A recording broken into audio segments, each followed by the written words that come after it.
What does push the button Frank mean?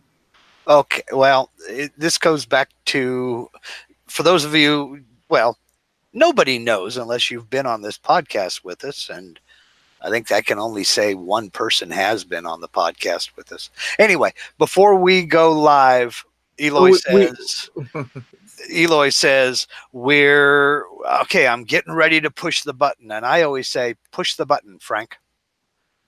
That was always the closing line on an old TV show I used to watch called Mystery Science Theater 3000.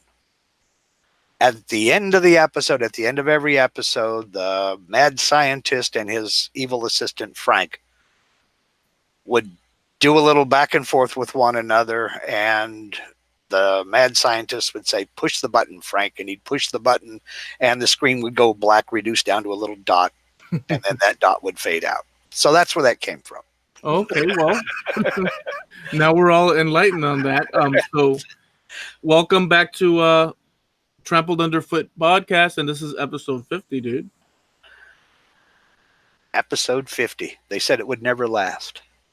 Yep, they did say that. The critics cringed. They wrote scathing reviews, and yet the fans kept coming, and Much like the corn on this podcast, it just keeps on coming. Yep. So, that's mainly my fault, I think. Yeah. So who do we have out there? Oh my gosh, we've got people. Have we got people? Billy Burt's out there. Steve from Harniel Media, webmaster to the stars. Anybody who's everybody is hooked up with Steve. Jim Bashir's is out there. Frankie from Frankie CNC is out there. I mean, just all kinds of folks. Yep, and Martha and the Vandellas just showed up. I see that that Buddy Holly is not there, but the crickets are. Uh-huh. Lots of crickets. All right. So we're gonna do a little quick one to start off with, and since this one's dedicated to Billy Burt, since he traveled the Caribbean. Actually, I don't know if that's like some sort of secret because he could have been off on some secret mission, but I doubt that's the case. He was on vacation, but just the same, it's not a secret anymore. Now it's all out there, So this is 10 quick little interesting facts about the Caribbean. If any of you guys have ever been to the Caribbean, well, it is an interesting place. You think of pirates and whatnot. Right. So I don't know. We're going to look fun and interesting facts about the Caribbean. One, there's more than 700 different Caribbean islands, islets, reefs, and caves. And it's all divided into different island groups. And there's 3 major groups in the Caribbean. Which I can't even archipelago. Yep. So there's the Antilles, the Lesser and Greater Antilles, and the archipelagos. So I'm gonna go here. Dominant language in the Caribbean are Spanish, English, Dutch, Haitian, and Creole, or Haitian Creole, and I've never heard this one. Papamiento. Papimiento. It sounds like a condiment. Yeah, I think it is in some places. I don't know. I've never heard of it myself. I'm going to have to look it up. It may be a dialect of the Spanish or something. I don't know. Well, I mean, we'll have to investigate further. Now, parts of all 4 Pirates of the Caribbean movies, The Curse of the Black Pearl, Deadman's Chest, at World's End, and all that, with Johnny Depp and Orlando Bloom and all them, were filmed in the Caribbean, which is a good thing because that's pretty much where the whole darn thing should have been based out of and was. Jamaica, and I knew this one, was the scene for the very first James Bond movie, Dr. No. Yep, that one I knew as well. And there's another link to the Caribbean as far as James Bond is concerned. That's where Ian Fleming came up with the name James Bond. He was on one of the islands in the Caribbean. I really cannot remember which one it was. But such a great... Go ahead, I'm sorry. Well, he was there on vacation, and in his room there was a bookcase with several books in it, and one of them was by a bird expert by the name of James Bond. And he just fell in love with that name and decided that's what he was going to name his character after. Oh wow, dude! And I just wanted to say, not to segue, but James Bond, that whole thing is such a great. I love that series, all of it. I did too for the longest time, and here recently, within like the last 6-7 months, I started watching a few of the movies, and I really can't believe how kind of campy and corny those movies are. They're still good, don't get me wrong, I still love them, but they are pretty damn corny if you look at them by today's standards. They are, yeah. Back in the day, even things like Octopussy and especially things like Moonraker, that was kind of corny, in my opinion. Yeah. I know folks say that Sean Connery is the best James Bond, the real James Bond. But I don't know. At the time growing up, I thought Roger Moore did it better. And looking back, I think they're about a tie. I'm just kind of glad they're done with that whole Pierce Brosnan thing, though. Pierce Brosnan. Okay, so I liked him. He looked like he fit for the role. I didn't like the first couple of his, but that living, what was the one? Die Another Day or something like that. Yeah. That one, I liked that one a lot. But the first two was, and then there's that one guy that joined for one. Well, there's a couple of them that only did 1 or 2 episodes. George Lazenby, yeah, and On Her Majesty's Secret Service, which I didn't see until much, much later. Long after the Roger Moore era was over with. Yeah, when I was growing up, it was Roger Moore. Uh-huh. So that was the James Bond that I knew. Yeah, and it's the same with me. I was in my teens when it was Roger Moore. Yeah, and it was good stuff. But so not to digress, but What? Us digress? The shortest runway on Earth, no more than 1,300 feet long, can be found at the Caribbean island of Saba. Okay. And there's a picture of it. It's really good. It's a short little runway. There are more churches per square mile in Jamaica than in any other country in the world. You can even find this record in the Guinness Book of World Records. Wow. The only former foreign place that former President George Washington ever visited, I did not know this, was Barbados. He went there with his brother Lawrence, who suffered from tuberculosis, in hopes that the change of environment would do him good. I did not know that either. I didn't know that he ever left the country, other than going up to Canada before we were the U.S. But I did not know that he had left the country. That was an interesting one. Mm-hmm. The Caribbean islands are also known as the West Indies. And I would assume that most of us know that. And for those of you not, hey, newsflash, the West Indies. And that's because when Columbus set out to reach Asia, the Indies, by sailing west, he thought that he'd found the East Indies when he stumbled upon some islands. And these islands were called the Indies, and Columbus, called them the inhabitants Indians. And this is the mistake that he made, that actually to this day, we say Indians, and such. And then, of course, West Indies for the Caribbean and all that. The original Jamaica Mistake. The right people will get that reference. So the Caribbean region lies southeast of the Gulf of Mexico, east of Central America, and north of South America.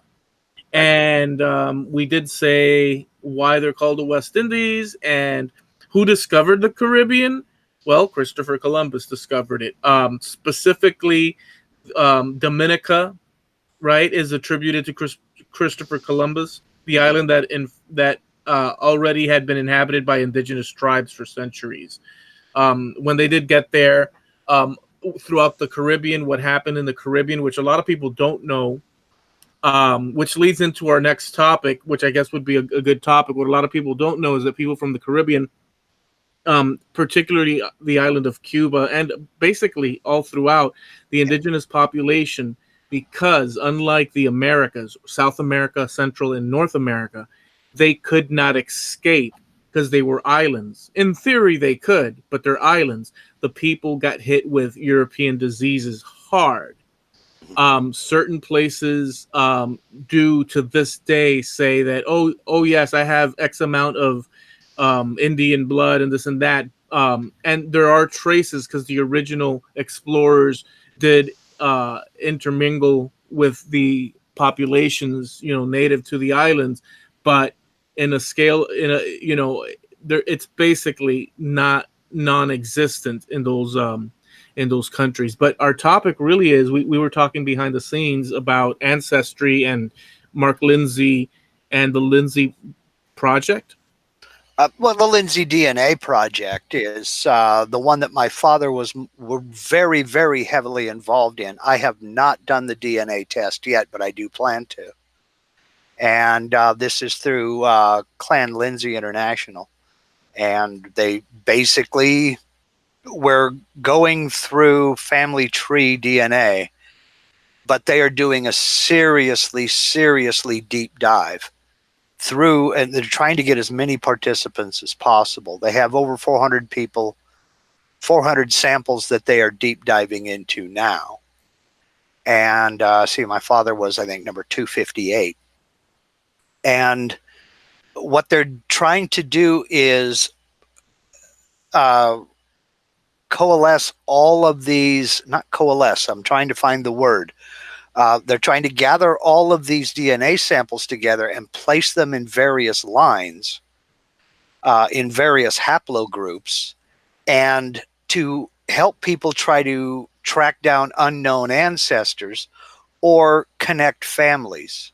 For instance, we discovered a cousin we had absolutely no idea about, who is a cousin from about 6-7 generations back.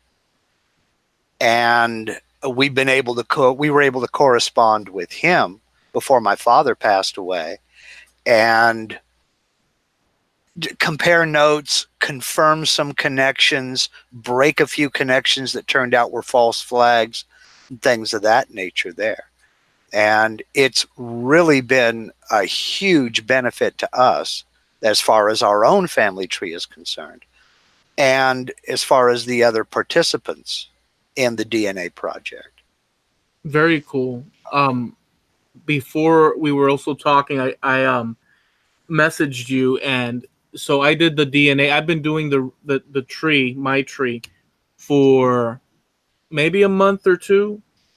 I'm not quite sure how long It's been a few months. It's been several months, at least 6. that long. Yeah, well, you haven't gotten as deep into it, but you first started about 6 months ago. So, see, I didn't know it was that long, but time flies when you're tracking ancestors down. Oh yeah. And so I did the tree and all that. Steve Nealon opened up a space to do the tree on his side, and all the tools and whatnot. And I was able to, they give you the opportunity to search into what you call government records and stuff, and you can acquire a lot of information. In fact, it's amazing. Births through churches as well, but births, deaths, marriages, baptisms was a big thing, and I think that that's common throughout. But the thing is, in my case, which Mark always said, a very, which there's a word that Mark used, which was wishful. Okay, so like when you have a family tale, or when it's brought down to you, Mark uses the word family lore, but you're always quite confident that your folks or your family is going to tell you, like they know what's up. But going through the passage of time, you can't say for sure unless there's evidence. So there's a word for that, and it's family lore. How common is that, and mistakes and whatnot? Oh, it's very common. I mean, family folklore and that's the problem that's the problem with not writing all this stuff down or documenting everything. And that's why try to tell my friends who are interested in this kind of thing to write their story. Write your story down, because somebody down the road is going to be looking for you. Yeah. And the more information you can pass along, the better. But when stories are told and passed down verbally from through the generations, they get embellished here, or information gets lost there, or people twist things around, get facts confused in their mind. And I mean, we had situations in our family tree where when we ran the dates, kids were older than their parents, and folks had names wrong. There were misspellings and the wrong person. I mean, if you've got somebody in your family named Joseph Smith, that's real easy to get confused with the other 200 million Joseph Smiths out there. Yeah. So but when family folklore is all you can go by, and you start doing this research, you start discovering that some of it is true and some of it is not so true. It just depends on how the story was passed down and by who. Right. So, I mean, and memory, and like, let's say the situation that you get told a correct thing, but as time, you're living your life and this and that, and then one day it's time for you to retrieve it from your memory bank, and when you do pull that file cabinet, you've rearranged the story in your head because that's just how it plays, and all of a sudden you're telling a different tale, and then it gets lost, especially if it's not written down or documented. Right, exactly. And that's very easy. It's very common, and that's the cause for a couple of brick walls. Which is that point when, in genealogy terms, it's that point where you're going back and you just cannot go back any further. You can get to a great grandfather and you cannot find out who their parents are or where they came from. Yeah, there's also a lot of things like disasters where record keeping occurs. Like one time you had mentioned to me, and in fact, that's what it might very well be. I don't know, but we were talking about searching for my dad's military records. But you said that there was a fire, or whatnot. I don't know if it matched the dates or whatnot, but natural or Yeah, disasters. accidents and disasters happen. I mean, that was the records repository in St. Louis back in the 70s. And they lost all of the records from all of the military records from A to like certain parts of H are just gone. They were completely destroyed in this fire. And it's taken them years to recover as many records as possible. And they're soliciting the public. Look, if you have a military family member, living or dead, and you have any of their records at all, we really would like a copy of them. Well, So, the other day I did watch a video talking about what we're talking about now, where these guys were doing metal detecting through fields and whatnot, and they came across so many, just talking about the passage of time and how things can get away from you. They found a whole lot of military items, even bullets and coins that dated back to like England. And these were probably colonials with these, whatever the coins, pounds or pennies or whatever these coins that they named, in their pockets and walking through fields here in America, dropped them, and you could see the faces of them worn out. And this is the story of people, throughout history. It's just an amazing thing. right. Right. And, that's an entire study on its own, human geography. Some people call it cultural geography.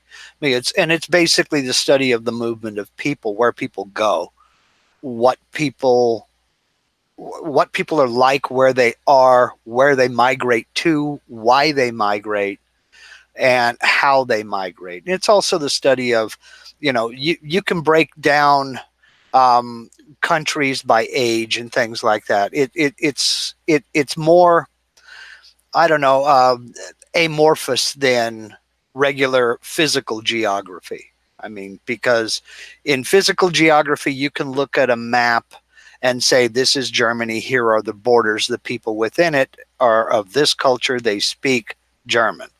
But you can't look at a map and say, this is Catholic. But Yeah. you can look at a map and you can say Catholicism is the predominant religion here. And that's a part of the study of cultural geography. And it changes through time too. Yes, big time. It changes all over the place. So going back to what I had started earlier, because I like the way we digress into different, but to the bit that I was going at, which it's funny how one could retain that as we take so many turns. But I like that kind of movie. It's kind of Quentin Tarantino like, and I've always enjoyed that. It's more exciting for me than just a straight shot to the finish line. So in my case with the whole genealogy thing, as we had started going back to the old world from such a recent time, it's perplexing because there's a language barrier for me, not so much in the speaking of it, let's say, because I can speak the Spanish, but I can't write it. Well, I could write it if I take my time, but with mistakes, as if I were like a third grader, fourth grader. I hate to say it, but and because I did go to school and take Spanish as a second, I did take, but so I can't write it. And when reading it, it takes a long time for processing, to translate it in my head. And also when I speak it with relatives or even family in Spain, what happens is, because I have contacted people that are family in Spain, what happens is that I'll use words that are in English, or structurally the way our thoughts are, laid out, don't necessarily work out sounding correct. Right. It sounds weird and off. You know what I'm saying? And different thoughts also aren't constructed the way one would construct it in English. Right. And certain phrases that we use commonly just don't really translate well and don't have any meaning to other languages. Yeah, well, yeah, like try, like there's a saying, and I can give you an example, because I've used this in Spanish, and the faces on people. If you use the term, because that person has intestinal fortitude, Mhm. right? Intestinal fortitude Mhm. translated into the Spanish does not work, and I can see from the faces, they're like, does this guy need to go to the bathroom or something? Like they don't. It doesn't work at all, as an example. Well, But go ahead. even simple things like we use the word so or the word now a lot. And I discovered this through YouTube, through closed captioning my videos through YouTube. I have been communicating with people for some reason in Brazil who speak Portuguese and going through the Google Translate. And they take the word now very literally, as if to mean immediately, right this second. When I use it colloquially here, it's part of English. I don't necessarily mean right immediately, right this very second. Interesting. If I say, now I can go do this, they take it to mean you do this immediately. Right. I mean, I can do this at my leisure, but I couldn't do it before. Right. So it's just a little bit of so what I have had to do, I've forced myself, number one, to slow down my speech in a video, because I'm the guy that's got to go through it and do the closed captioning. Number two, be more deliberate in what I say so that the automatic closed captions can do a better job of closed captioning it for me, which is what I go back and edit. And number three, drop the Americanisms and try to keep things simple to understand, because there are people out there translating it to other languages. Right. And that's a big deal. So like I could even and we're digressing again. We'll get to the thing at some point, but even in Spanish, from a Spanish region to another Spanish region, that's a big problem with the now, because in, let's say, Cuban dialect of Spanish, which is completely phrased differently, there's different words used, like it's different because it's regions that, if you say now, it's now. Right. But if you say now with an extra added, so it would be ahora Mhm. or ahorita. Mhm. Ahorita is like nowish, now Mhm. or nowish. Now, bear with me. Here's the problem. Other communities will hear the now, and in their Spanish means later on, whenever you got time. But for Cubans, it's like now, and and vice versa, right? And so what happens is that you get a lot of problems even amongst Spanish speakers, not under, not necessarily not understanding each other, but the nuances are Mhm. lost, and that's where confusion and issues occur. So even within a language, that kind Oh, of thing happens. I could talk languages all night long. I'm just a geek that way because it's the same thing with speaking with someone in the UK, and it's the simple things. We say elevator, they say lift. You know, we say a car fender, they say a car wing. We say the trunk, they say the boot. It's, just things like that. There are enough similarities, but there are enough differences to where it can get confusing. You Yeah, know, if you separate a group of people long enough, and it doesn't take that long, but they have their own little reference points that are derivatives of the main word that applies to a certain activity or item or whatnot. And they might, through the natural, course of a day, you say something different, and if it goes on long enough, all of a sudden that's the name of the official thing. So language is kind of like an organic continuous, it's not right, just like solidify. I mean, if right. you go back in time, we probably couldn't understand any of our ancestors. Oh, exactly, because they used different words, they used had different meanings, and common usage is always going to be the final arbiter of what is correct. The It's trick. kind of like, I'll give you a for instance, and I know some people out in the chat on our YouTube side here, and we record these podcasts live on YouTube, folks. So if you feel like checking it out, hit us up 9:30 Eastern, 6:30 Pacific, most of the time Tuesday on YouTube, on our YouTube channel. Well, that's right. And also, on the flip side of that, if you want to go back and check out some of our really interesting and fun to sit back and listen to, even while at work, when you have, your hands are busy, but you can do it, where you can have time to listen and let the time go by fast, you go to trampledunderfootpodcast.com, and we have the current episode audio wise on the front page, but you can also go to the tab that says Wayback Machine and catch up on so many cool different conversations. We really delve into things. Sometimes we don't come up for air and we get lost in the journey, but it's about the journey and the destination. Well, we've not, we never reach our destination just about. Yeah. And that's, getting there is, they say getting there is half the fun. To us, getting there is all of the fun. But yeah, you're absolutely right. And we digress a lot. Like, for instance, this one. Yeah. I was talking about, and I know some of the folks have commented on it in the chat, an Americanism like y'all. Yep. And one of our listeners is from Canada, and he said basically Canadians can identify three types of states in the U.S. The states that say y'all, the states that say you all, and the states that say all y'all. And now I need to correct him on that because y'all and all y'all are two different things. Y'all is singular. Y'all have a good day. If you're talking about a group of people, that's all y'all have a good day. Yeah. So, but this is what happens when you're raised by somebody from Texas. You get that stuff, everything but the accent. Yeah. Over here, we just use you all, or the other one.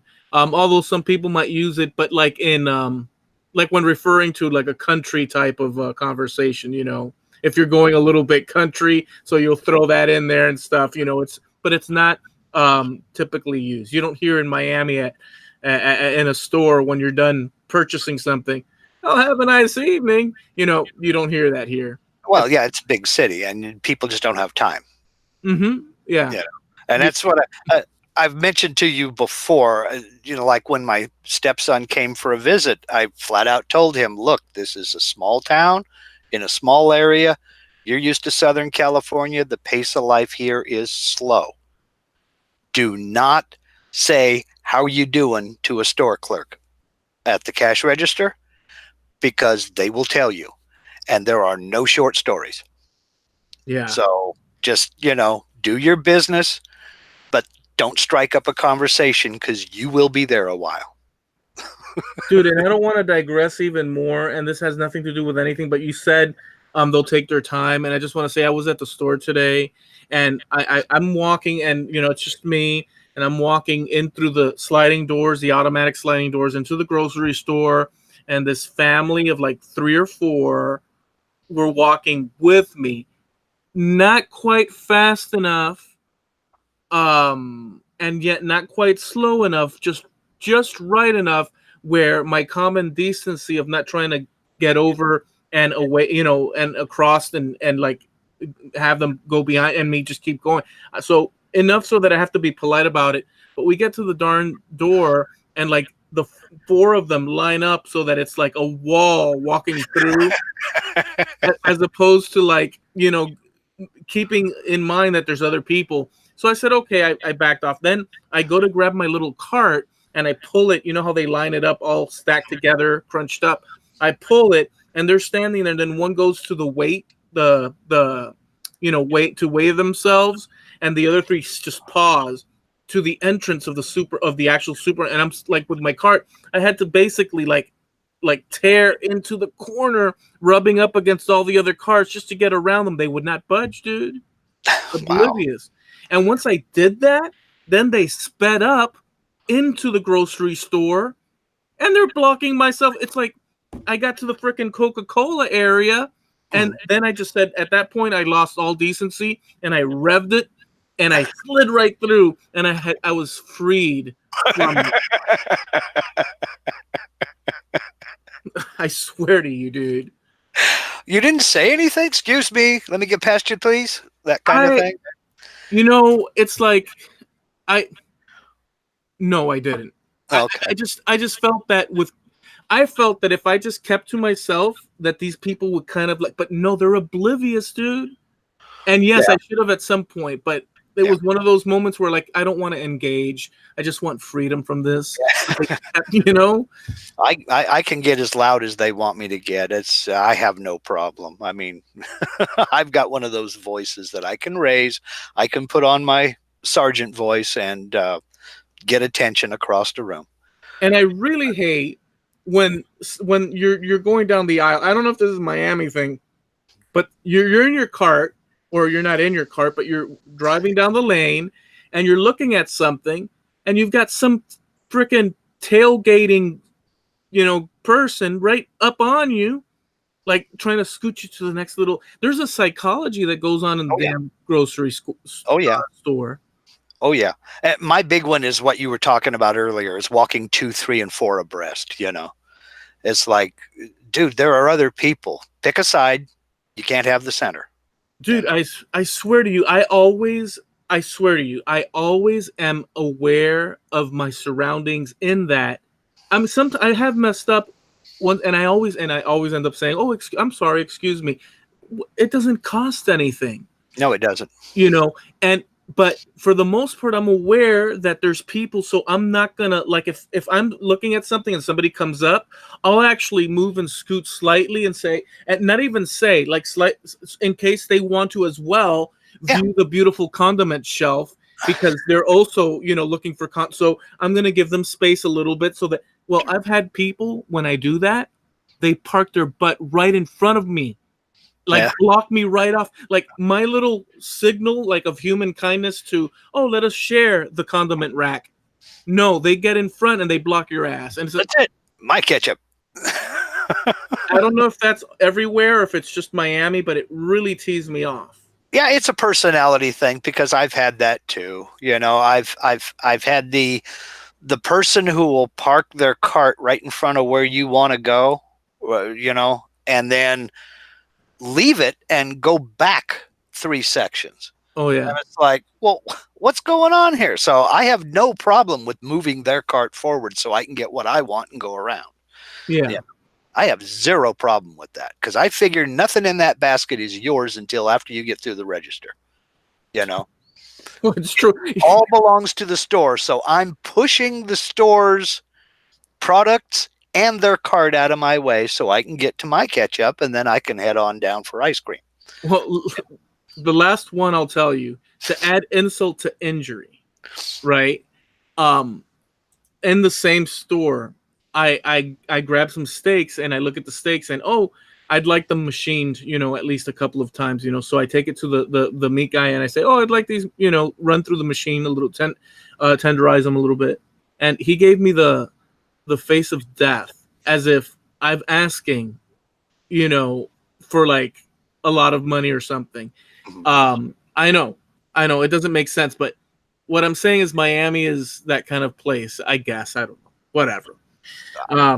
We've done that for years. My mother used to do that. She'd get a round steak and ring the little bell for service, and the guy'd come out. She'd say, "Could you run this through the tenderizer twice?" He'd say, "Okay."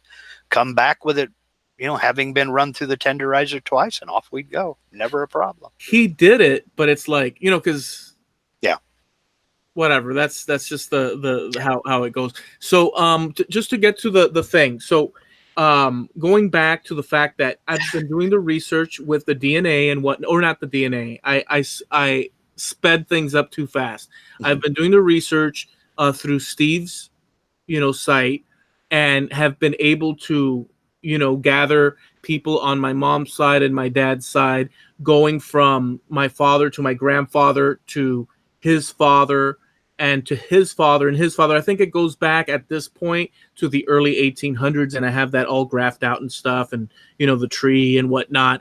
And I've discovered, because I contacted my cousin that lives in Spain, and so she'd be a second cousin to me.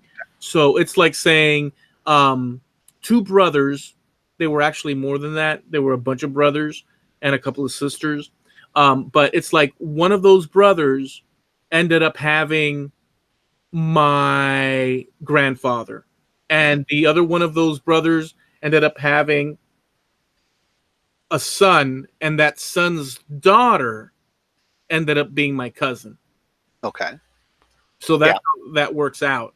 Right. And by the way, that cousin of mine ended up having a truckload of uncles and aunts because of that common ancestor, common brother with my grandfather, right. With my grandfather's father. Yeah. If that makes sense, but it does. It does. I'm with you. I'm following you.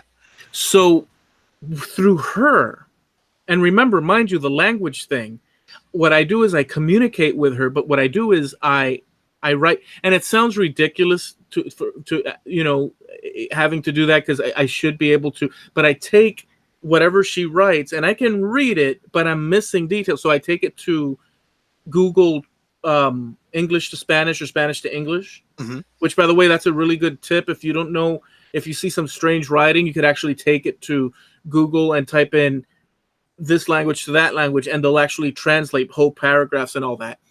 And I'll translate it, and then I'll write back to her so that I don't sound like an idiot when I'm typing or what I'm typing back. So it can be, you know, and so I'll write it in English, and some things don't translate well, but for the most part, I sound like a thoughtful person in translation, as opposed to, you know, making no sense at all or sounding like a 2-year-old. Right. So that's why I use that method, so that it takes a few more steps, but at least I'm you know, offering her the actual information the way my brain is trying to get across that idea. Yeah.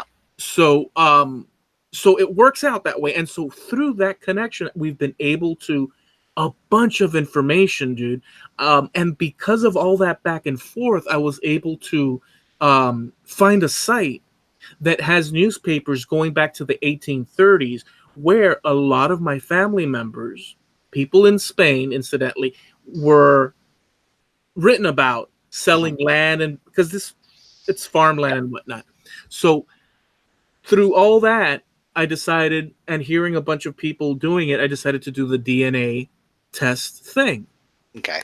And it came back like a few days ago, and I did reach out to you and Steve, and we all talked about it. So it's an interesting thing, what came out of it, because what came out of it, I'll actually share it here live for all of us that are here. What actually came out, let me quickly, can you see where I'm at? Yeah. Okay, so what actually came out was ethnic origins was Spain, Portugal, France, Italy, and Ireland and Scotland. Those were the areas that came out. And this is actually what, if you're looking now, maybe not so much on the podcast, but you'll get the gist of it. It has a graph, and the graph, a map, shows you in circles the regions, and these are estimates of the area, because there's crossovers. Right. And so you'll have crossovers from France and Spain and Portugal, Italy, and so on and so forth. If you click on an actual area, it'll show you how big the crossover possibilities are, which you can see there with France and Switzerland and Spain and Portugal. You can see different. I discovered this. Now, in this software, which, by the way, I'm using Ancestry DNA, you can, through this whole DNA process, you can, and I'm not going to show you that because it'll show the faces of people. Let me go back and undo this. See if I can find you. There we are. Stop sharing. I should come back.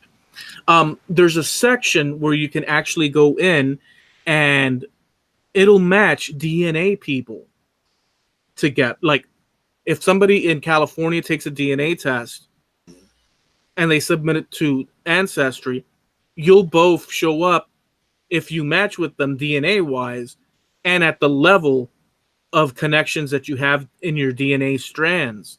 And so it'll tell you roughly this might be a second to third cousin, this, and that.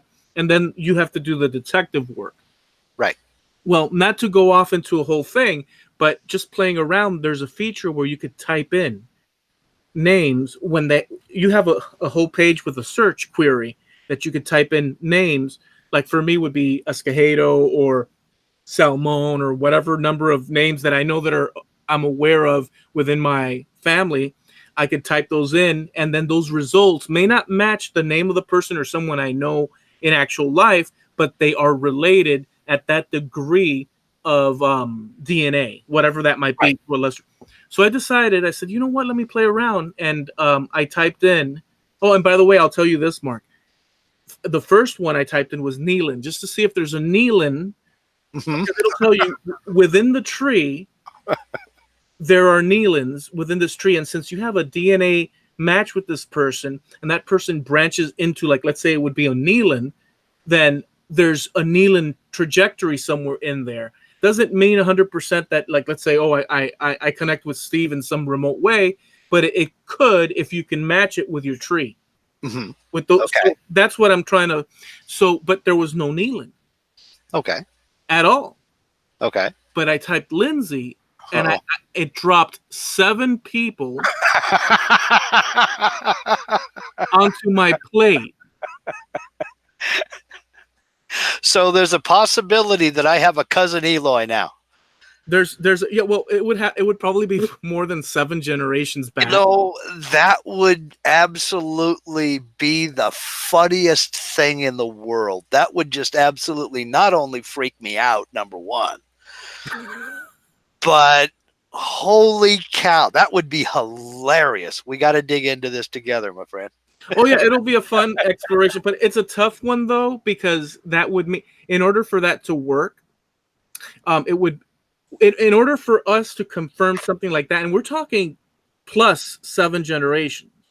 Okay, I can go back in my tree 7 generations. Right, but I can't so far. Okay. Not only here's another issue that I've got. Not only is my name pretty rare, my last name, and it is. You know, a lot of people, you know, the whole people take pride in their lineage, and you know how it is, and because that's a good thing, because I love my parents, I love the origins and the stories and stuff. But barring that, just looking at it in a thing, I've searched for the name, and either the name for sure on its own is not found in many places across the world at this point. It's in Spain, in one area of Spain, where there's a concentration of like 124 of those people, all of which are family. And it's found in Miami, Florida. And there's one in Venezuela. Wow. So either, how could I put this? Either the name, for some reason, it's just, there's something there that it's just one strand of people. I mean, who knows? The bubonic plague wiped out that branch of people, because the plague came into Spain through the port where my family origin is from, at least in Spain. So the plague came in through that port city. So maybe they wiped out. That's one thought. And the other one is that maybe the name is associated to another name with a letter change or something to that effect, and this just branched out from it. Right. Which is possible. So there's all these interesting sort of things, but yeah, we might be related. That was funny. That would be flippin' hilarious. That would be flippin' hilarious. One of the big things about names and spellings, especially, is you also have to be mindful of, you don't have to go very far back before you get to people who could not read or write. Yeah. So they know what their name is, they've heard it, but they've never written it, they've never seen it written. So a clerk somewhere, or a stenographer, or a church official, a priest, could write it down the way they think it's supposed to be spelled, and people get stuck with that spelling for the rest of their lives. That's right. I mean, my ex-wife is a prime example. Her name, I won't identify people, but the nurse who filled out the birth certificate application for her misspelled her name, and that's the spelling of her name now to this day, because it was printed up that way on her birth certificate. Oh, wow. Now, she could go down and get it changed, but it's kind of a family thing. She doesn't want to. She accepts it. She likes it, and everything's great. So, but her name is misspelled because this person who recorded it misspelled it. And she'd have to go through a bunch of wrangling to get it changed. So it's quite possible that the name was spelled a different way. I've seen my name with an X as opposed to a G. Mm-hmm. And that's something very old. Mm-hmm. Because the Spanish language, the J's were replaced with X's. So you'd have X names. So you'll hear like Xavier, or I think that's right. I'm not a freaking English or whatever, but they'd have X's where G's, and they switched letters around, and it's possible that some switching there, or people didn't know how to write the name like you're mentioning, and so on. Well, now, just through watching what you have shared with me, I have seen it spelled with the J as well. Yeah, I've seen it spelled with the G, the J, but I've never seen the X. Yeah. But here's the thing with the DNA test. And by the way, I have a truckload of French as well, which is shocking because I didn't see. Here's the thing, and France and Spain share a lot of DNA, so there's all these overlap situations that occur. But the problem is that in my mind, I swear to you, I thought I was, just in my mind, I was Spanish and from that area, period. Right. Like that area, and the reason I thought that way is because the name is only from that area. Of course, I have my mom's side right? Which it also comes from Spain. And Sure. so maybe there was but in reference to that, I was thinking, no, it's just got to be this. But it ended up being all these regions. It ended up being the Spain, the Portugal, which is the same Iberian Peninsula, and Right. the France, and Italian. I knew I had, but not. I thought it was going to be more than that, and Right. it was 6% Italian, at where one of my last names, if you break it down the way they used, would be Giraldi or Giraldi, Mhm. which is so that's another thing. But no, and then there was the British thing, or not the British, Irish or Scottish. the Irish or Scottish. So it was an interesting, but it's shocking the that it showed the French and this and that. But anyways, in any event, it's funny enough, typing through the thing, the J, I tried that one and I get no matches as of now. Maybe no matches. I tried it with the X, no matches. Hmm. Um, But you do so get matches with the G.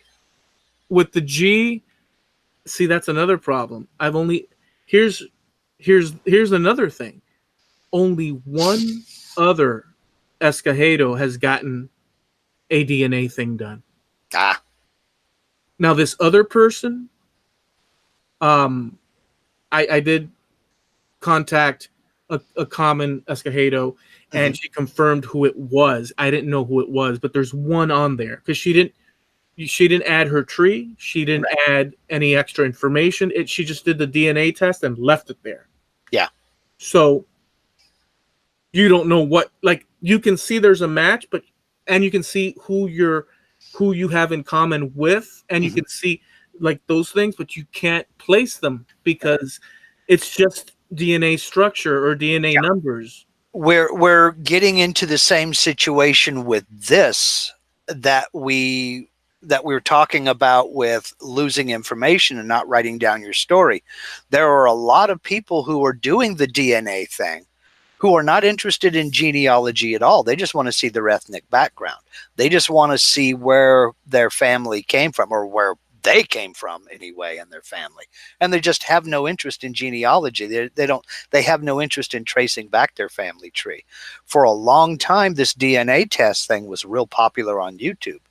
And if you go in and look for DNA, you go to YouTube and look for DNA test results, you will find a ton of videos, because everybody and their brother, it seemed, was getting a DNA test just to find out what their ethnic background was. But that's as far as they ever took it. They never started a family tree. They never were interested in doing a family tree. They just wanted that result. So they could say, oh, I'm 22% Norwegian. Okay, great. But now that you know that, what are you going to do with the information? Well, see, that's another thing. At some point, okay, so like, look, in this time that we've done it, you're saying it was 6 months, and I've done this research, Mm-hmm. and now this whole DNA thing. Well, this DNA thing, in reality, for me, has created, I don't want to say more questions, but more like, yeah, I'm sorry. Yeah, I It's would be surprised if it didn't create more questions. well, yeah, exactly. So I'm like, what the heck? How does France? Because I know they're next door. Mm-hmm. You understand? But it's a lot of French. Right. It's But not you like also a see where random, that but you also saw where that crossover was. which So is it's quite huge. possible you had somebody come down from that area and marry into your family. Yeah, but we see. But here's the thing: it could be, but the opposite is true too, because it's saying that this is French DNA that overlaps into Spain. Mm-hmm. Um, but there's actual DNA that's from Spain proper. Like, okay, this is DNA Spain proper. They're like, in a percentage wise, because Right. there's always, but there's also the proper, that this is French proper, and then there's crossover in the population, Sure. and so that's where the question comes in, and as well as Portugal.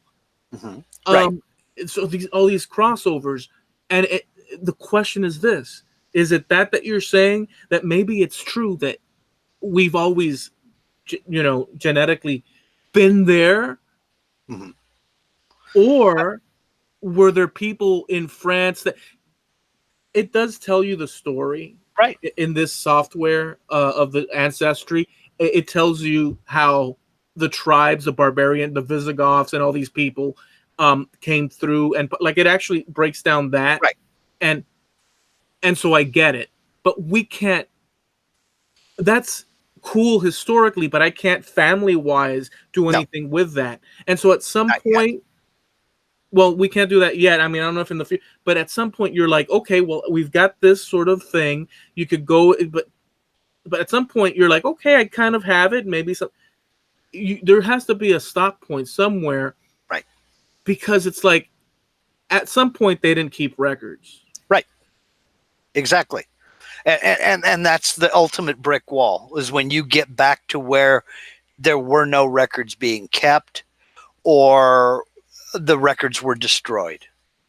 And that's more common than you would think. It's also true that, and we've talked about this before, if you look back at the history of Spain, at how far back there has been a civilization there. How Actually, far back? I mean, how many years of history do they have documentation for? Oh, they don't have. They have prehistoric.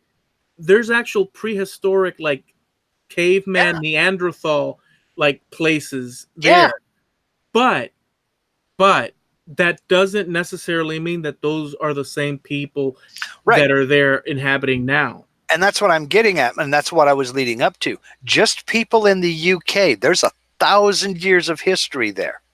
When you think of all the documents that they have accumulated over 1,000 years of history, there are documents there that that nobody has ever looked at since they were written, because they just haven't gotten to them yet. You know, and it's the same thing with Spain, no doubt, that there are documents, there are books, there are ledgers, there are certificates there that mention your ancestors that nobody has seen since that was written. You know, there are documents back in Scotland and England that have my ancestors talked about that just nobody has gotten to yet. I will say another thing that just popped into my head, because I've been, your DNA, and for people out there, just to mention this, that are curious, there's a bunch of places you can have tests done. They're all simple to do, and I think if you're into this and you're a curious person and you want to, search these things out, I think it's totally worth doing. Barring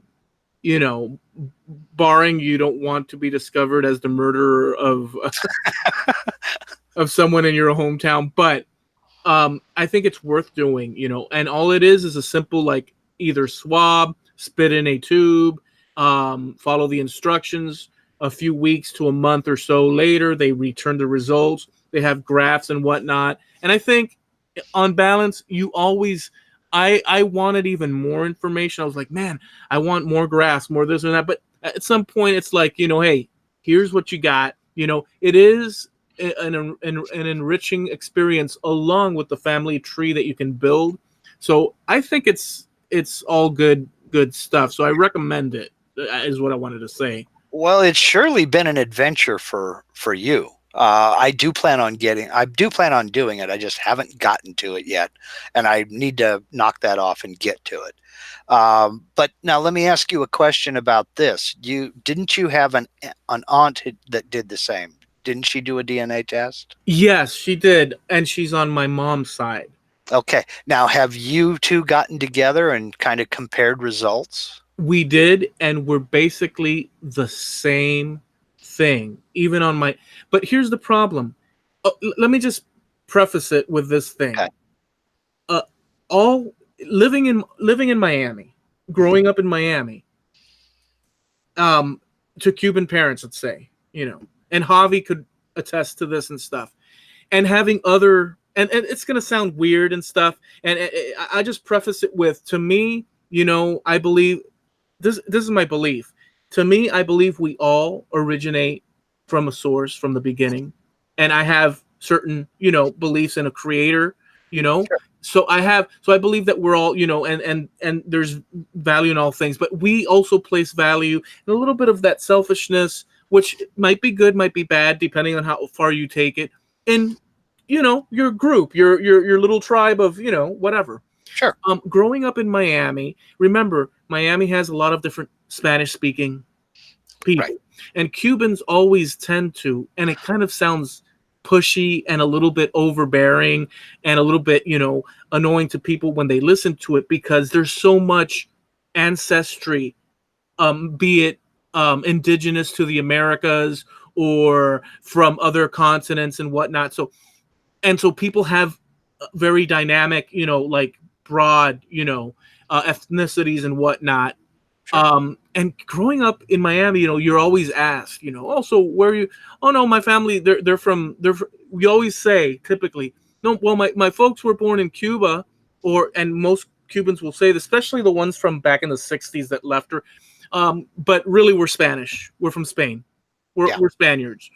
Right. And that's it. And it kind of sounds like, oh, you're displacing. How about all the other beautiful colors of the rainbow and this and that? But there's an oral and lineage tradition, especially from those people that left during that conflict time. This is not to be like overbearing or whatever, but like there's a direct linkage, Right. as opposed to a wider spectrum thing. This holds true for so my aunt, just one generation over, she was born in Cuba. They come from Spain, as an example. So they're European. On my dad's side, it's the same story. But they just happen to move to Cuba. Like, let's say a person from pick a place in the world would move to America, and then it's, you're coming from, Sure. and so we track to that verbally. Now we see it DNA wise, which is actually, she has the same story that I do, even though her family, or which is my family, but that side goes to Malaga, but they also go to another part. So it's the same. It's the same. Where I was going with this was, did she have a large percentage of French? She had less than I did, but I think she had like 15, 12, 15, something like that. Okay, so you can say with a bit of certainty, a degree of certainty, that that's which side of the family the French came in on. Yeah, well, but then again, you don't know that because nobody on your father's side has done the DNA test. But I have that one lady on my old man's side that did. And while we're talking, I'll go search and see if she has any French in the thing, because I can actually do that. Oh, nice. I have the software. So I'll see now. The adventure continues live, folks. And while he's doing that, I'm going to go ahead and I'm going to plug our Facebook page. That's right. We have a Facebook page, Trampled Underfoot Podcast on Facebook. You can come over there and make a suggestion. If you got a topic that you'd like to hear us talk about, there's a topic you want us to shut up about. Questions, answers, anything. Come on over there. Give us a thumbs up. Follow us. We post links directly to the current episode every Tuesday. And we just have a lot of fun over there. And we also have, like I've mentioned before, a pretty cool website, trampledunderfootpodcast.com. And it's really cool the way we set it up. It's very clear to see. You go in there and we have our current episode posted there every week. On Tuesday it comes out. Like this will come out next week, let's say. But we also have back issues, back episodes, and you click on that way back machine tab, and it's got all these back episodes, which are pretty fantastic. So check that out. I'll also plug our YouTube channel, Trampled Underfoot Podcast. Go to YouTube, search for Trampled Underfoot Podcast. We have some exclusive stuff over there that we never put on our podcast. It's exclusive to YouTube only. So Trampled Underfoot Podcast on YouTube. So I checked now, and yes, even on the other side, there's French, 15%. Okay. There's more Irish, by the way, on my father's side. Irish and Scotland with that name, with my same surname, Right. on of 14% in this person's case. Okay. Okay. Well, the percentages can be misleading because, as we've talked about before in the background, you do get half of your DNA from your mother and half your DNA from your father, but you don't get an even split of whatever their DNA is. And that's why DNA experts, for genealogy purposes especially, will try to tell you to try to get as many members of your family as possible to take the DNA test, because that helps pinpoint things down. Now, you have, I believe it was 3% Irish and Scottish. 3% Irish and Scottish. Right. Well, your mother or your father may have been more, may have been less. But They couldn't have been less. But They couldn't have been less. Well, they sure could have been less.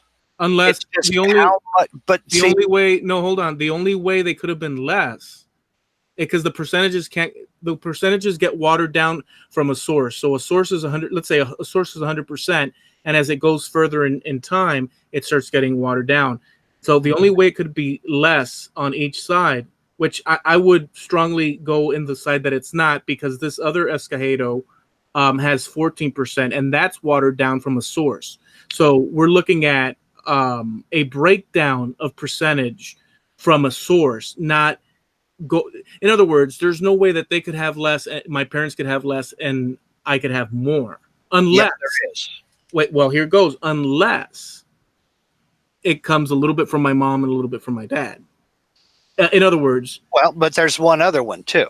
But you're right about that. If you got some from your mom and from your dad, right, you could have more than both of them. Well, what's the other one? The other one is, that's just what DNA you got from them. And there may be, for the sake of discussion, there may be 3 other things that you didn't get any of.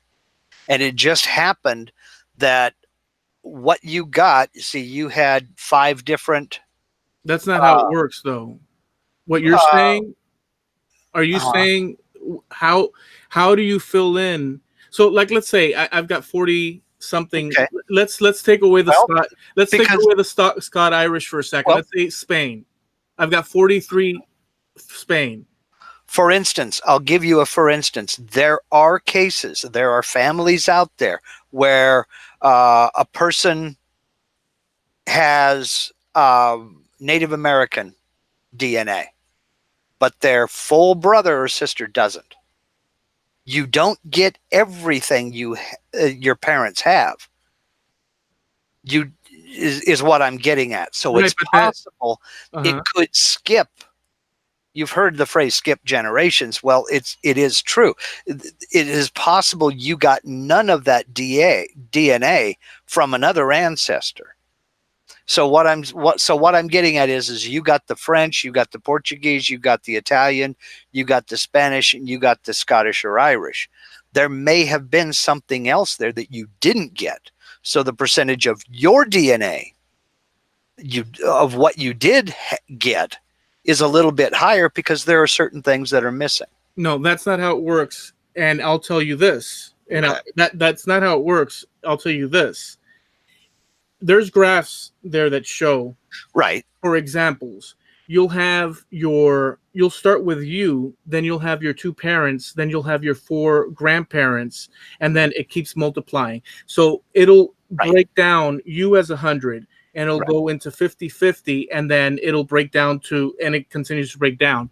They have a chart to explain how things work. So within, I think they said within, and I'm not sure, but the information's there, within 7 generations or less, it's possible, but highly impossible that it's almost 100% that you're not going to look anything DNA wise. You're not going to share anything DNA wise to any degree with. You become a whole new. You still have traits because it's coming through, but those original, that original group of people, like say your great grandfather, it might not be distinguishable you to him. you're related completely, of course, but because of the choices in DNA that came down each line that skipped out certain markers that they had, all of a sudden you end up with this, but you don't automatically get to recuperate markers that were back there. There's markers that go in when Well, we're speaking about this. I get it. That's what I'm saying. But what I'm okay. I think we're saying the same thing, but we're kind of splitting hairs. What I'm getting at is you have 100%. 100% of 6 things, the percentages are probably going to be a little bit smaller than of 5 things. You see what I'm saying? 6%. Confusing. What you're saying is confusing to me. Can you say it in a different way? Okay. Well, you have 5 different groups, ethnicity. Now is when I forget how to speak. Ethnicities in your background, in your DNA. Okay. Yeah. You have 5 different ones. Yeah. Who's to say there wasn't a 6th or a 7th one on your father's side? I see what you're saying. I see what you're saying. So, but you didn't get those. That's totally true. So, like, let's say you have your mom and dad, and they have another region. Okay, doesn't mean that you get that. Right. That's what I'm getting. Yeah. That would necessarily bump your percentage up a little bit. My percentage up of what? Of all of them, actually. All of what you got. No. The 5 that you got. No. Well, no, because it all adds up to 100% is what I'm saying. Right. What you get is 100%. Right. Even if what your father got is 100%. But what I'm getting at is it's predominantly Spanish, Portuguese, then French. But when you get down to the other 2 down there, Italy and Scotland, more of your DNA is Scottish or Irish. It's possible than your father was, let's say. Because you're both out of 100, right? No. Yeah. Okay. Well, no, right. We are both out of 100, but your mathematics is really a little bit off in this because, or at least to my understanding, because if you have a big plate of cherries, I don't know why I'm going to a big plate of cherries, and some cherries are. I was going to say some cherries are dark cherries and light cherries. Let's say you have a big bowl of cherries and apricots and this and fruits. Okay, wait. Right. Let's say you have a fruit salad. You know the one that they sell you have a fruit salad and you pour into a container, and you get the frickin' what's in that little pears and whatnot, and you pour that, and that's your fruit salad, giving it to your son. Right. They get not every marker from you. Right. They get a little bit of this, a little bit of that. And some things, like you said, could be skipped out. Maybe they didn't get a extra pair inside that little thing. And then he puts it back because he can only give you 50. Then mom comes along and does the same. And you might get, so whatever. No, but let me finish the thing because this is important. This is the point of the thing. Go ahead. When he pours, and that's pouring in there, he's pouring from his 100%. Right. He could either give you all, let's say, let's go with the Scott Irish thing. He could either give you all the Scott Irish he has, or he could give you less than what he has. But he cannot, by any means, give you more than he has. Right. Okay. And therefore, you can't have more than what he has unless mom shares some more of that same Irish thing. Yes, you can. Yes, you can. And here's why. There's 11 pieces of peach in this fruit salad. Yeah. And when he pours, I'm waiting for this. Excuse me. There are 10 pieces of peach. We'll make it an even split. Okay. 10 pieces of peach. Yeah. And he ends up with 5 pieces of peach. And you end up with 5 pieces of peach. You got a little bit more pear than he did. And, you both each got a maraschino cherry, which is, I think, a score. But by the time you look at it, when you add it up on all total and you break it down, 5 pieces of peach in you is a larger percentage than it is in his. You see what I'm getting at? I see what you're saying. Yeah. By the time you break it down, because you didn't get any mango, you didn't get any papaya, but those 5 pieces of peach make up a bigger percentage of what you do have. That's an interesting way of looking at it. That's what I was trying to say. Now I see what you're trying to say. See, now that's why language works, and through even though it's a difficult thought, the one that you had. It's kind of a little bit of a difficult, but not really, but it is at the same time. So in that context, I can see what you're. That's what I was trying to say, because there are certain markers that you may have gotten, but there are certain markers that you may have not gotten, and that could lead to your percentage of Scottish or Irish being a little bit larger than a parent, is what I'm saying. Interesting. So in my DNA, you're saying it would look like more than in theirs because they have of other regions, or the breakdown, the math is more divided. Right. And you just happen to get that, and it looks like more. That totally makes sense to me. You corrected that in me because that makes sense to me. Right. Okay. That's pretty good.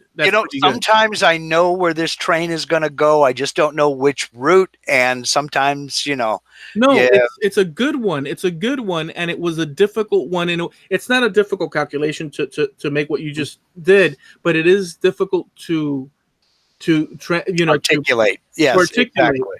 Well, go ahead. And my brain doesn't always work well. Like I was saying, some days this train wants to make the express run and get from point A to point B. Other days I just want to sit in the tunnel and honk the horn, Yeah.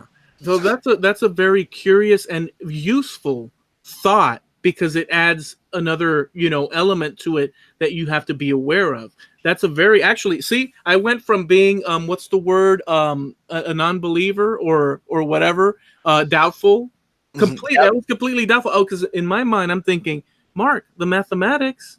Come on, man. How can you start with a full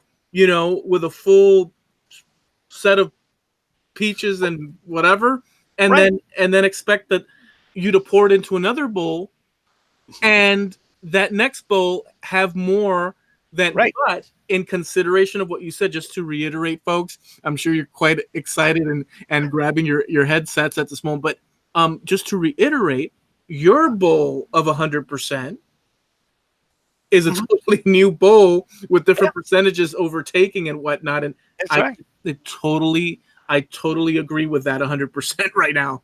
If all you got was peaches, pears, and grapes, you would be 1/3 peaches. Yeah. And your dad isn't.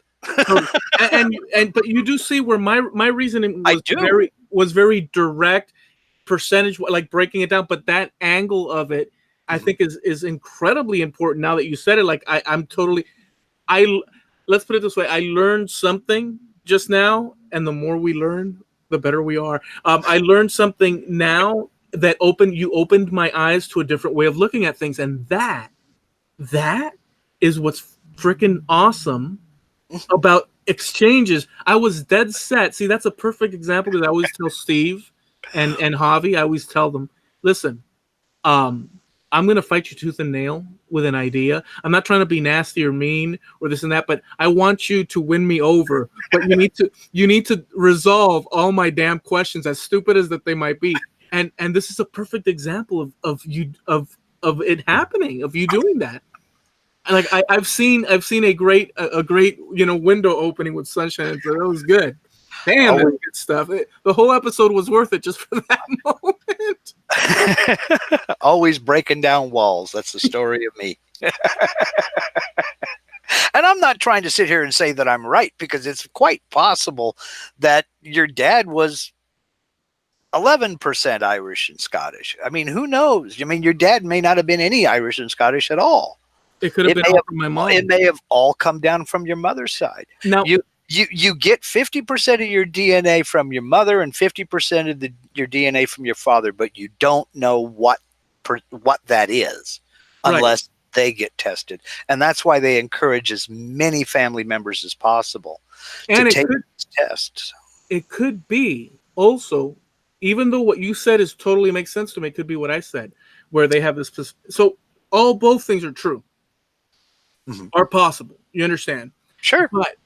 But I know that you hold dear this Irish, what the Irish Scot thing. This is a thing that you hold dear.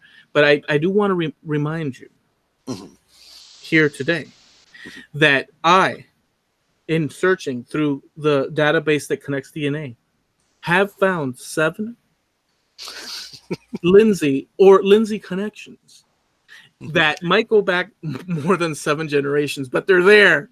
They're there. Yep.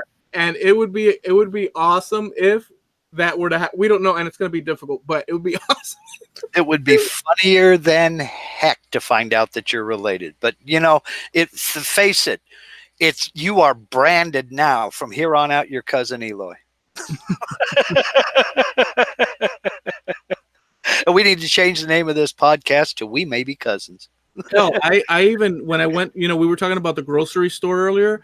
I even bought a bottle of wine in honor of my French ethnicity as well. Oh, wow. Yeah. Did you check out the brie and the camembert and things like that? No, but I've got an appointment with a tailor, and they're going to do a beret for me. There you go. Tomorrow to the next week. So you're all set. Yeah. So the whole DNA thing is so awesome. And it's we've talked about this before, but we always, boy, that was a good thing, because you made me see it. People hang out with people that they have things in common with, or they gravitate to people that they share and it's funny because there's a group of us, we all know who we are because we're all sitting out there in the chat room or listening on the podcast. We all gravitate to the things that interest us, and it's just an amazing thing. Yep, it is. It's an absolute blast, and this is part of the fun. So the exploration continues and stuff. Are you going to do the DNA through Ancestry when you do it? I'm going to go through the Lindsay DNA project, and they go through. I can't remember the name of the company they go through. I don't think it's Ancestry. I may be wrong, but no, it's Family Tree DNA. FTDNA is the company they go through. But I don't know what yours was and how much yours cost or what have you. But when I say deep dive, I mean they do a serious deep dive. They test for certain chemistry is not my strong suit. They test for certain markers, and they'll go back and retest for other markers and this, that, and the other. And some of these tests run up into $500 and $600. Okay, let me say one thing about that. So I don't know about that particular thing, but just for the audience and for everybody, the DNA test that I did was through Ancestry. But they give you what you saw there, and you have the features of connecting with people. But everybody that you see as a match, like I said, I typed in Lindsay to see and it showed me people that their last names aren't Lindsay, but they have Lindsay in their tree. Right. Okay. So you could do that and see through those features at this time, according to the World Wide Web. Ancestry has the largest database of people from around the world, particularly Northern Europe and whatnot. But you can, once you do the test, and I was looking into this, you could pull down the file, which is all the information. So it's all there. Like if you take a test with these people, the data, you have all the information. But in order to dissect and this and that, you can take it and go to different sites and upload that information. It takes a few days. Some are paid, some are not paid sites, some are paid for certain features and whatnot. But you can re-upload your file. It comes in a zip file, re-upload it, and chances are you can see other matches of people that Right. may not have been inside the ancestry database. So there's that possibility. If you want more, you could actually do that. Yeah. Well, what we're all looking for on the Lindsay DNA project is the most recent common ancestor and MRCA, and that's the main goal, is to go back as far as possible. And there are some lines that have gone back as far as possible. They've gone back to where basically they're out of records or records that are available.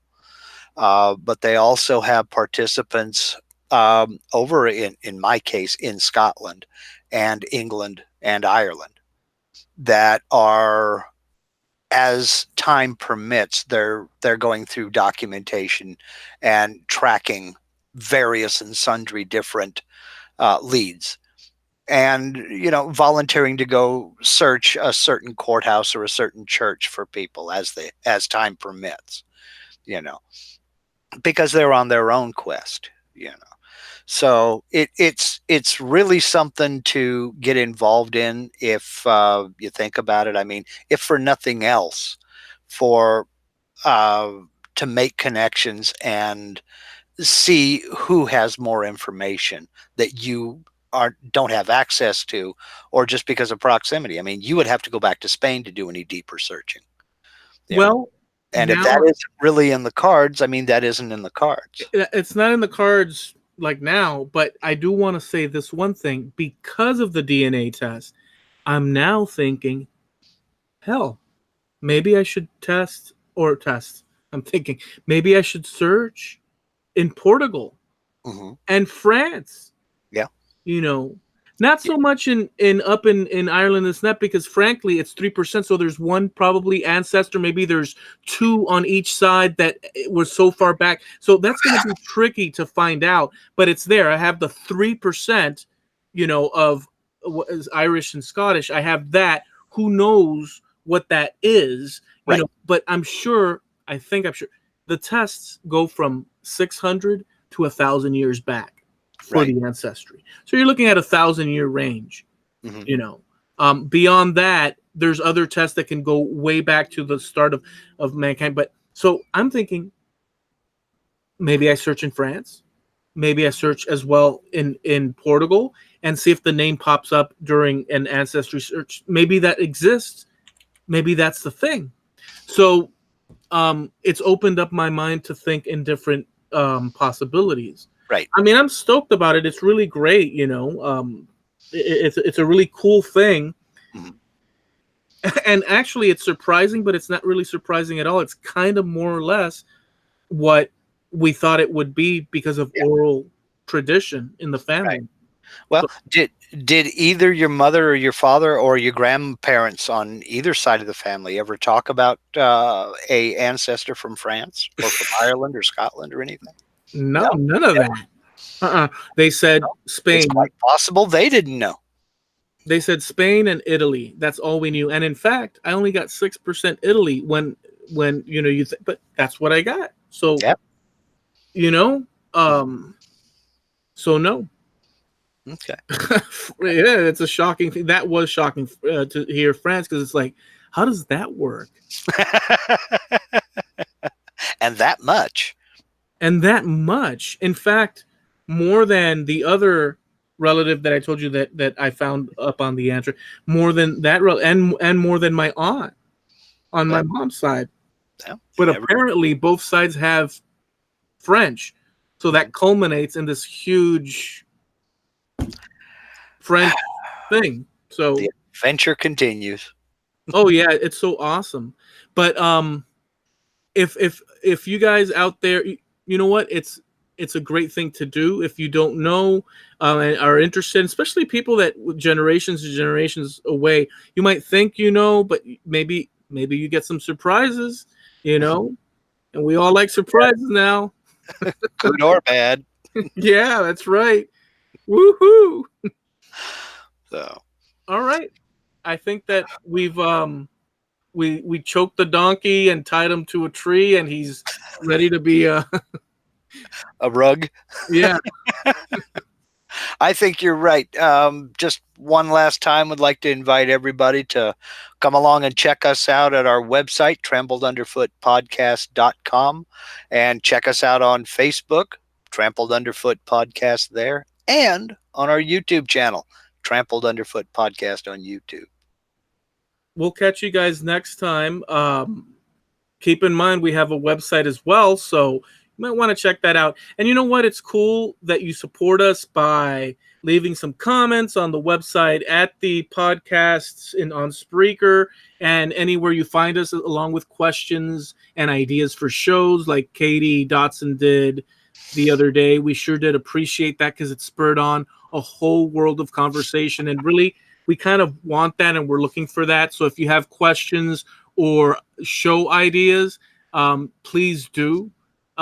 We'd appreciate it. And heck, let's have some fun every Tuesday here. All right. Good night. Have a good night, y'all.